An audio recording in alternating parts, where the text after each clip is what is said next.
Hi, it's me again with Corel Draw Tips and Tricks, and I helped somebody design this today, but it's all welded together.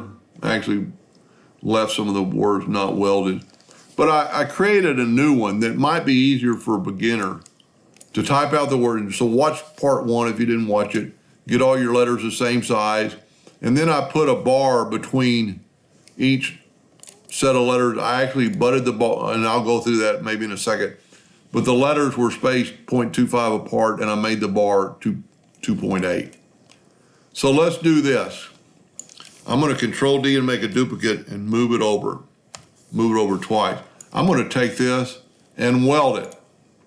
Now everything is connected better. It's going to be a lot stronger. I might have missed the I. Yep, I didn't have that quite. Let me back up here. Show you how to fix that real quick. And you always want to back up where you don't have that duplicate. So this is where I'm at. I want to change my nudge factor to 0.01. And I'm right down here, I think is where I'm short. Yes. So grab all of this and nudge it up. Now I did not get the bar,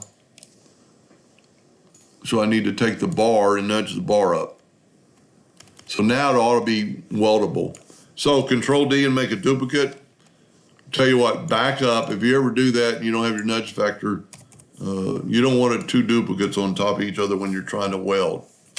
Now let's weld this guy. Go up here to weld, get the Smart Fill tool and just see how it looks. And it looks fantastic. This will be a lot easier to read, even though it's got bars in it, because the I's and the T, I mean, that T looks like it's jutting out of the end. It looks like it's there. I mean, the I in little versus this I is thicker than the little line. So that's all you need to do right there. You're done. But we're going to go a next step and make it even look better. So let's take the Smart Fill and nudge it out of the way, and we got our original. Actually, matter of fact, for a second, we can just delete that one right there. Now here's where you can add a little bling. Don't have to do this. This is ready to go, and it'll be perfect. But what if we did this? What if we take it all, go up to Object, and make sure everything's ungrouped, and it is. Take the virtual segment delete key and delete that text. No, wait, hold on just a second and watch. We want all the text that is inside that line to stay. And normally it wouldn't even take this much virtual segment deleting, but it'll be worth it. Now it'll add to your engraving time quite a bit, but in the long run, I think this will really kind of make it stand out and make the letters a lot easier to read. And we're almost done. The bigger letters are going to be easier. And so now what we have is those partial letters are inside there. Now we can select the bars. We might have to zoom in here. I call them bars, they're just thin rectangles. And just move them out of the way. And you'll see if you got them all, because the letters will not be there. And you've got good clean bars. Now, take all this stuff and go right down here to your pen tool, double click on it. Go to something other than a hairline.